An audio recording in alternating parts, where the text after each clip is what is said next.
같은 사건이 미국에서 일어났다면 우리는 과연 이런 사람들을 가질 수 있었을 것인가?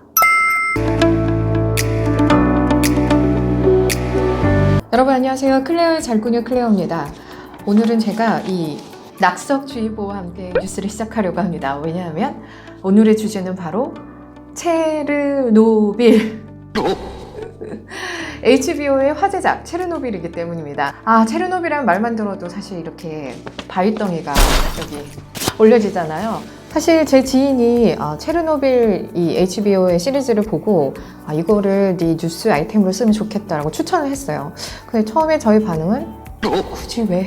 안 그래도 답답한 일이 많은데 피하고 싶은 우리 모두에게 왜 불편한 진실 하나쯤은 있잖아요. 그리고 왠지 이 판도라의 상자를 열면 다시는 현실로 돌아갈 수 없을 것 같은 그런 느낌? 하지만 HBO의 체르노빌이 방영된 첫날 600만 명이라는 시청자가 봤고, 그리고 한 번 체르노빌을 본 사람들은 그 파급 효과가 어마어마해서 계속 체르노빌을 파고 또 파게 되죠. 저도 그 중에 하나가 되어서 사실 이 체르노빌 보고 너무나 많은 충격을 받고, 사실 어떤 장면들은 너무 잔인해서 미장센과 음악만으로 사람이 이렇게 쪼일 수도 있구나를 정말 처음으로 느낀, 피도 안 나오고 사람 죽이는 장면도 안 나오는데 너무 공포스러워서 정말 그 아이들이 방사능을 쬐는, 아무것도 모르는 천진한 모습으로 쬐는 그런 장면에서는 차마 볼 수가 없어서 빨리 감기를 했었어요. 그리고 시리즈를 보고 나서 여러분도 그러셨듯이 많은 자료를 또 찾아봤죠. 정말 이 체르노빌이 사실인가? 아무래도 드라마니까 픽션이 들어갔을 거고 그냥 극적인 효과를 위해서 만든 이야기겠지, 이런 부분들이 너무 궁금해 찾아봤는데, 그렇게 해서 알게 된 게 HBO의 공식 팟캐스트에서 체르노빌을 올해 5월에 방영하면서 팟캐스트를 같이 진행을 했었어요. 누구랑? 바로 이그제큐티브 디렉터이자 이 대본을 2014년부터 쓰신 극작가 크랙 마즌이라는 분이랑 같이 팟캐스트를 시작했습니다. 그래서 아주 초기부터 자료 조사부터, 그리고 이 캐릭터들을 만들고 이야기를 발전시켜 나가기까지 어떻게 이분이 어떤 생각으로 어떤 자료를 가지고 어떤 마인드로 이걸 만드는가에 대한 진짜 이야기들이 막 나오는데, 사실 체르노빌만 봐도 너무 힘든데 팟캐스트는 정말 끊을 수가 없는 거예요. 그리고 여러분 사실 HBO의 공식 홈페이지에서 만든 팟캐스트, 체르노빌의 팟캐스트를 다 들으신 분이 많지는 않을 것 같아요, 제 생각에. 그래서 제가 오늘 영어로 어려운 얘기들이 썰라 나오니까, 그리고 팟캐스트를 듣기에는 우린 너무 마음이 급하고 바쁜 일이 많으니까 여러분을 위해서 제가 팟캐스트를 대신 듣고 진짜 알짜배기 정보를 전달하려고 합니다. 그 중에 하나, 체르노빌을 본 사람이라면 누구나 가졌던 의문, 왜 영어로만 하는가? 저만 그런 생각을 한 게 아니라 팟캐스트 진행자가 극작가한테 했던 첫 번째 질문이 왜 러시아어라고는 안 나오고 영어로만 쓰는가 였습니다. 자, 그런데 여러분, 영어로만 쓸 수밖에 없었던 이유가 생각해보면 엄청난 비밀이 이 체르노빌이라는 드라마를 둘러싼 진짜 엄청난 비밀이 연쇄적으로 파헤쳐집니다. 과연 그게 뭐가 될지 궁금하시죠? 일단 구독과 좋아요 누르시고 이어집니다. 자, 그래서 크랙 마진이라는 이 천재 극작가가 처음에 당연히 그 러시아를 배경으로 하니까, 소비에트 연방이었던 우크라이나를 배경으로 하니까 배우들이 러시아식 억양이라도 흉내낼 수 있게 하려고 했대요.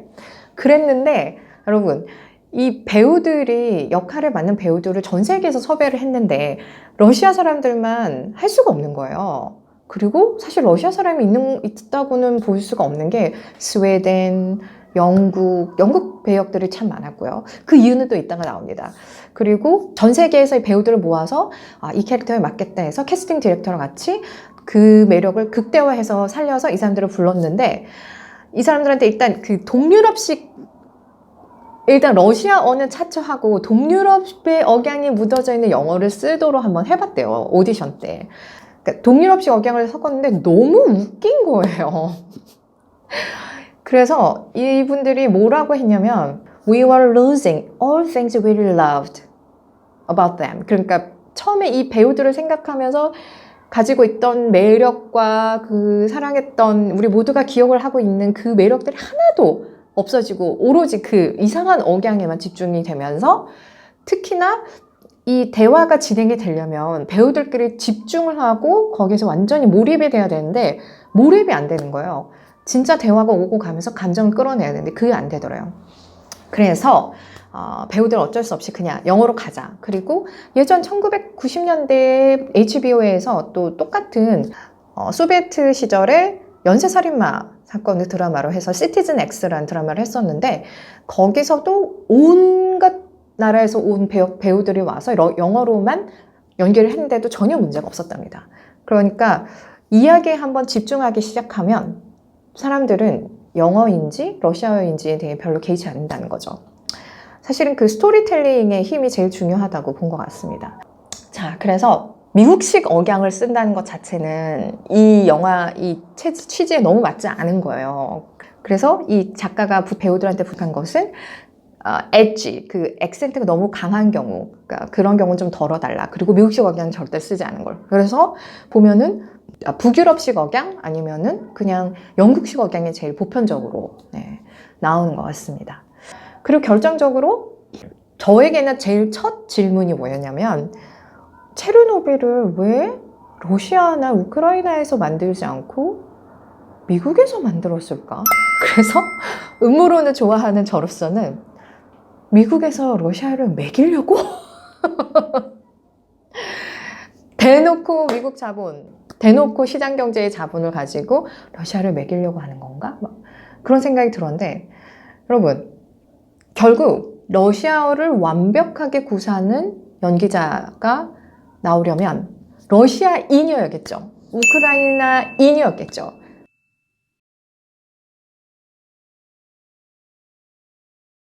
그런데 그 영화가 만들어질 수가 없어요. 여러분 생각해보세요. 아직도 지금 러시아는 이제 구소련이고 지금 현재 러시아는 푸틴 독재 체제로 가고 있잖아요.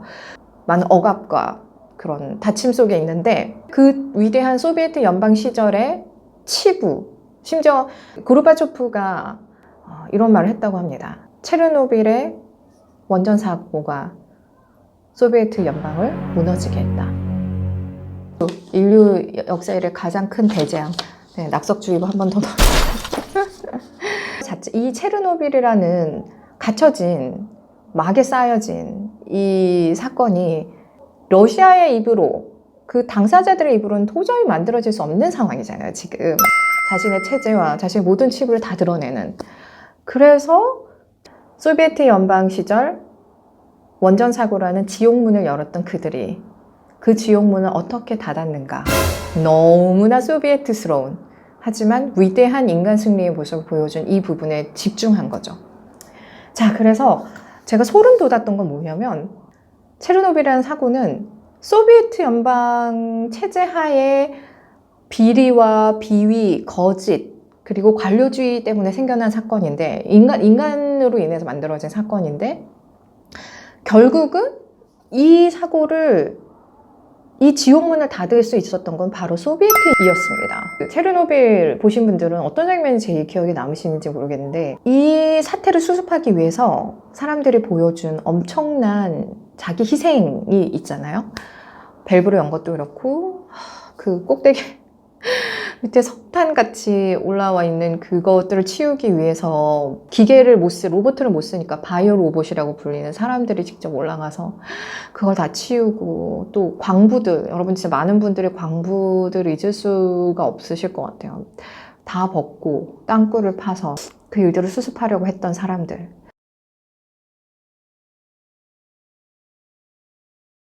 이 작가도 똑같은 질문을 던집니다. 똑같은 사건이 미국에서 일어났다면 우리는 과연 이런 사람들을 가질 수 있었을 것인가? 이 소비에트 배경의 사회주의 체제에서 자란 사람들만이 이게 가능했다는 게 뭐냐면 좀 이상하지 않나요, 여러분? 자기가 이미 죽었다, 이미 이 방사능 수치를 보면 자기는 이미 죽은 상태인데 그걸 알면서도 그냥 가요. 다른 사람들 구하려고. 또 작가가 밝힌 것 중에 하나가 뭐냐면 그 조종실에 있었던 어떤 사람은 이게 드라마에 쓰이지 않았대요. 근데 그 연구원 중에 한 명은 사태가 어떤지 깨닫고 집에 가서 약간 낮잠을 좀 잔 다음에 잠을 조금 자고 다시 돌아옵니다. 조종실로. 왜냐하면 자기가 사회의 한 일부분으로서 자기의 남은 나머지 책임을 다하기 위해 조금이라도 더 이 상황을 개선시켜 보려고 자기가 이미 죽은 목숨이라는 걸 알고 있지만 돌아옵니다. 그래서 작가가 얘기해요. 그게 너무 충격적이었는데 이게 어떻게 가능했을까? 왜냐하면 이게 공산주의의 그 체제의 신념이기 때문이죠. 이 사람들은 커뮤니티, 공동체가 커뮤니즘, 공산주의와 뿌리를 같이 한 곳에서 태어나고 자라고 교육받은 사람들이에요. 자기는 전체의 한 부분인 거죠.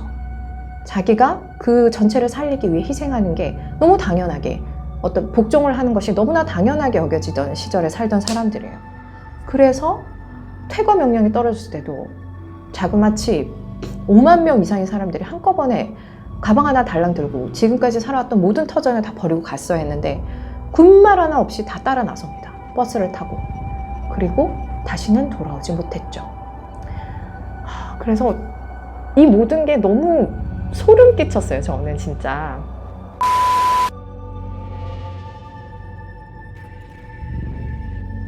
저는 이 체르노빌이란 드라마가 자체가 던지고 있는 가장 큰 진귀한, 가장 가치 있는 질문은 열린 결말이자 이 재앙이 아직도 진행 중이라는 것에 초점을 맞추고 있습니다.